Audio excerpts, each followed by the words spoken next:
Dr. Kristie Ennis. Today we are going to go over how to do the perfect push-up. Now this is an exercise that so many of my clients and patients either love or hate, but they also really want to know how they can do it effectively. A lot of times people will have pain or they think it's too hard and they'll never be able to do push-ups. But there are lots of modifications that you can do for a push-up as well, and it's still a push-up. So it doesn't have to be that flat-out plank-like push-up in order to count as a push-up.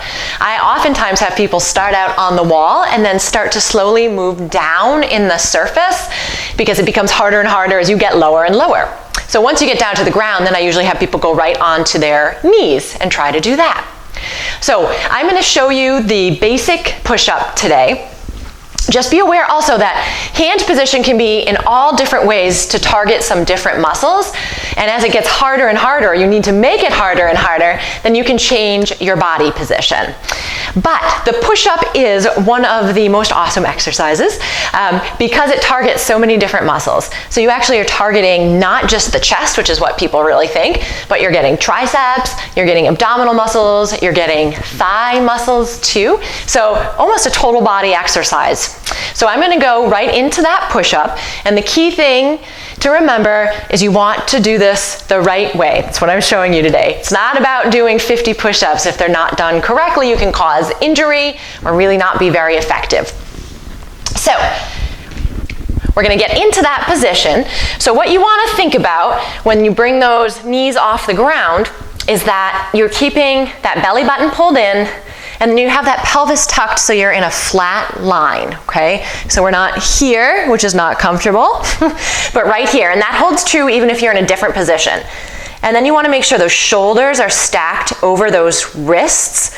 Sometimes if you have some wrist pain, it can help to hold on to actually like dumbbells or little blocks to take a little pressure off. But so this is our starting position, and then we want to go into the actual push-up. So the other thing that I see people do wrong a lot is that they bring their elbows out to the side. So you don't want to do that. That puts undue stress through the shoulder. So you're really trying to get those elbows to go back, and then you're coming up. When you do a push-up, you want to try to get down as low to the ground, keeping flat as you can, and then pushing straight back up. So if you just do these, that really doesn't count as a push-up. You're not doing too much. The last part of this is that stability component.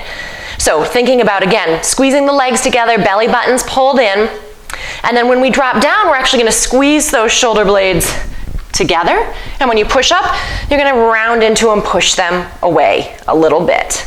And then this is your finishing position.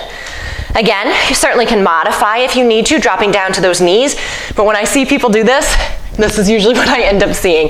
So you still have to keep that butt tucked under, squeeze into those shoulder blades as you go down, round up as you come out.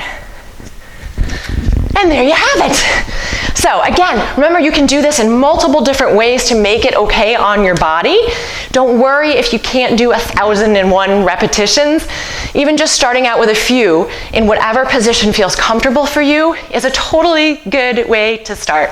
And then you can just work on building up as you go. So thank you so much for tuning in today. If you want more information on nutrition, exercise, and injury prevention and treatment, check out my website at drkristieennis.com and you can sign up for my newsletter. Thanks.